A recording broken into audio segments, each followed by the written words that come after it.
زندگی یہ نہیں ہے کسی کے لیے، زندگی ہے نبی کے لیے۔ سیدنا مخدوم اشرف جہانگیر سمنانی رحمۃ اللہ تعالی علیہ ایران سے چل کر دہلی ہوتے ہوئے پنڈوا شریف کا سفر کر رہے تھے،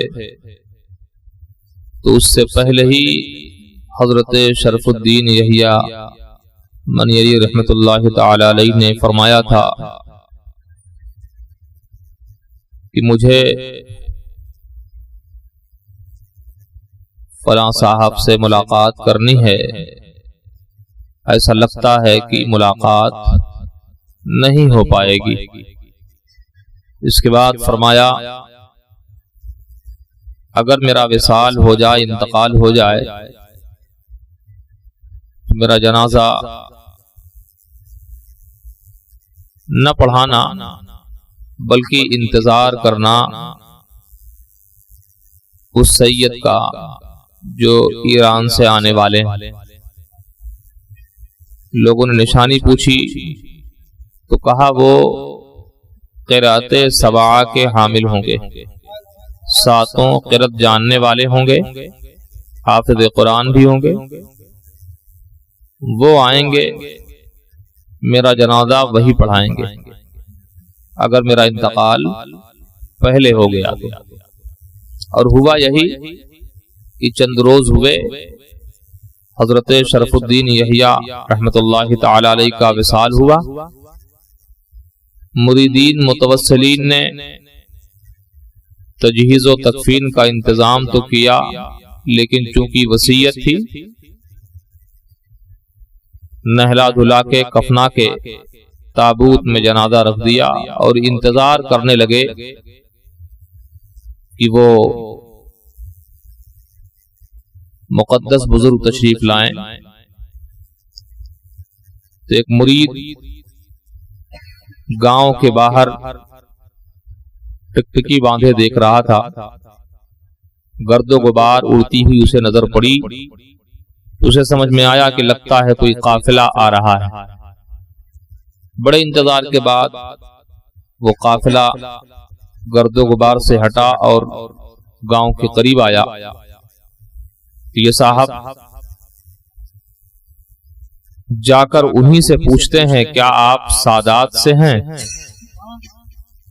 انہوں نے کہا جی۔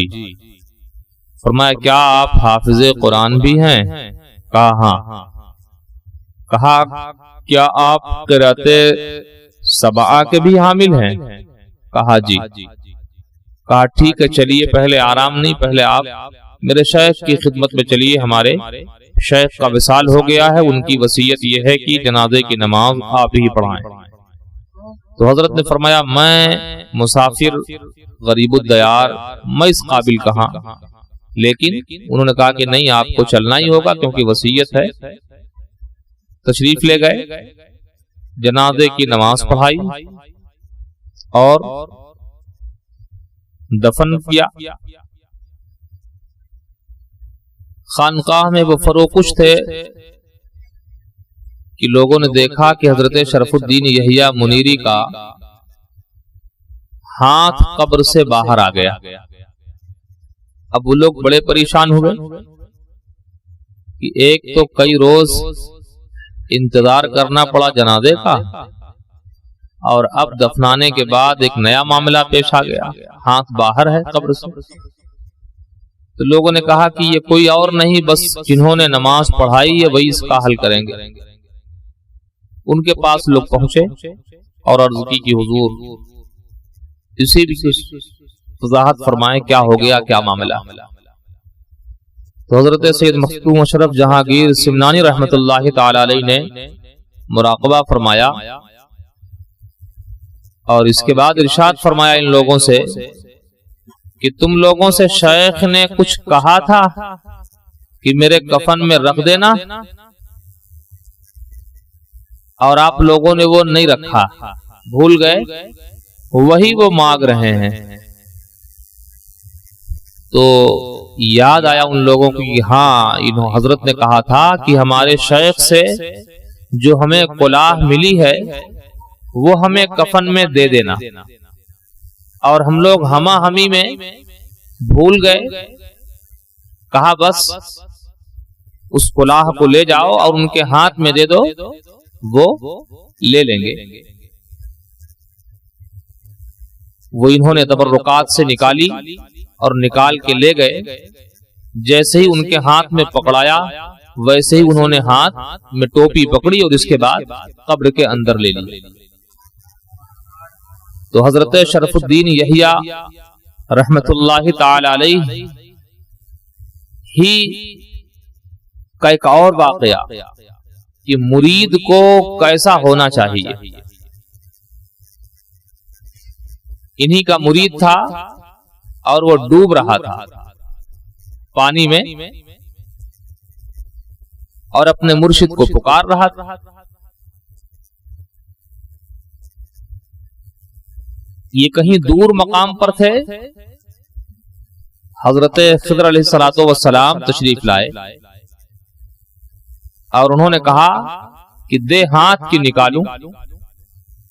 اس نے جب آواز سنی تو ہچکولے کھاتے ہوئے آنکھیں کھولی کہ لگتا ہے میرے مرشد آ گئے۔ اس نے جب آنکھیں کھولی تو دیکھا کہ ہمارے پیر صاحب نہیں ہے، تو حضرت خضر ہیں۔ تو وہ اوپر آتے ہوئے یہ عرض کیا کہ حضور میں نے آپ کو نہیں پکارا ہے، میں نے اپنے مرشد کو پکارا ہے۔ یہ کہتے ہوئے پھر پانی میں ڈوب گیا۔ پانی میں ڈوبا، حضرت خضر علیہ الصلوۃ والسلام وہاں سے غائب ہو گئے، تشریف لے گئے، اور تھوڑے ہی لمحے گزرے تھے کہ حضرت شرف الدین یحییٰ منیری رحمت اللہ تعالی علیہ حاضر ہوئے اور ارشاد فرمایا لا نکالوں۔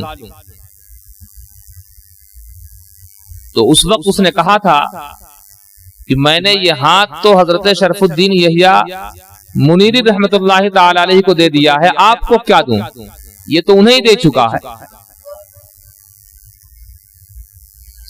تو جب طلب سچی ہوتی ہے تو اللہ تبارک و تعالی ایسے ہی برکتیں عطا فرماتا ہے۔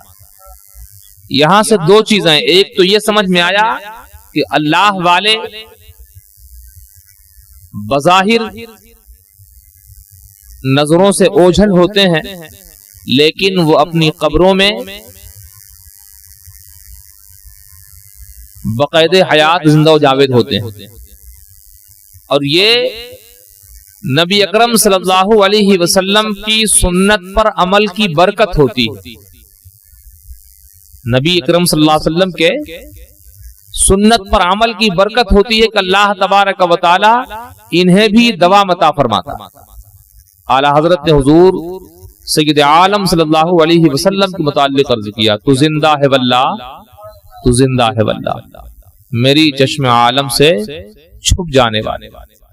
جس وقت حضرت سید کبیر احمد رفاعی رحمت اللہ تعالی علیہ حضور سید عالم صلی اللہ علیہ وسلم کے مزار اقدس پر حاضر ہوئے تو عرض کیا تھا کہ حضور میں دور تھا تو میری روح متمثل ہو کر قبر اطہر پر حاضر ہوا کرتی تھی اور درود و سلام پیش کیا کرتی تھی۔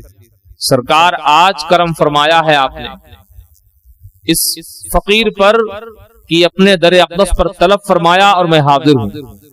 سرکار اپنا دست کرم باہر لائیں کہ میں دستبوسی کر لوں۔ جس وقت عاجزی اور انکساری کے ساتھ حضور اکرم صلی اللہ علیہ وسلم کی بارگاہ کرم میں گزارش پیش کی، آقائے دو عالم صلی اللہ علیہ وسلم نے اپنا دست اقدس قبر اطہر سے باہر نکالا اور انہوں نے دستبوسی کی۔ پھر حضور انور صلی اللہ علیہ وسلم نے اپنا دست اقدس قبر اطہر کے اندر لے لیا اور بے عین ہی ایسے ہی جس وقت حضور سیدنا غوث اعظم رضی اللہ تعالی عنہ حاضر دربار رسالت ہوئے، ایسے ہی واقعہ اس وقت بھی پیش آیا اور متعدد مشائخین کے وقت میں ایسی روایتیں پڑھنے کو ملتی۔ تو وہی فیضان اور وہی برکت ہے حضرت شرف الدین یحییٰ منیری رحمت اللہ تعالی علیہ میں کہ وہ اپنے مرشد کا تبرک بھولا ہوا واپس لے رہے ہیں. ہاں لیکن مرشد متبع سنت ہو. یہ شانتی نگر والا معاملہ نہ ہو کہ خالی رومال لٹکا ہوا ہو، پان کھائے ہوئے، داڑھیاں لال ہوں اور نمازوں کا پتہ نہ ہو. قرآن عظیم کی تلاوت تو کرنا دور کی بات، قرآن عظیم پڑھنا بھی نہیں آتا. لیکن ایسے بھی لوگ صاحب سلسلہ اور صاحب طریقت بنے ہوئے. ایک ابھی 2-3 دن پہلے بندے نے بتایا، بڑا افسوس ہوا. ایک دوسرے نے پوچھا کہ کس کے مرید؟ کہا فلاں کے. تو میں نے پوچھا کہ یہ کب سے؟ تو کہا نہیں، لوم چلانا چھوڑ دیے، اب سلسلے کا کام کر رہے ہیں. نعوذ باللہ من ذالک. یعنی اس کو خود قرآن عظیم پڑھنا نہ آیا اور نہیں آتا. ایسے شخص جن کو نمازوں کا ڈھنگ نہیں، خود وہ دوسروں کو ہادی اور دوسرے کے رہبر کیا بن. یہ مرشد کامل کی بات ہو رہی ہے جو متبع سنت ہیں، نبی کی سنت کی حفاظت کرتے ہیں، نبی کی سنت پر عمل کرتے ہیں. تو اگر ایسے مرشد کے ہاتھ میں ہاتھ ہو تو ایسے ہی یاوری ہوتی ہے، وہ امداد کو یوں ہی پہنچتے ہیں. اللہ تبارک و تعالی ہم سبوں کو اپنے مرشدان طریقت سے صحیح فیض حاصل کرنے کی توفیق عطا فرمائے.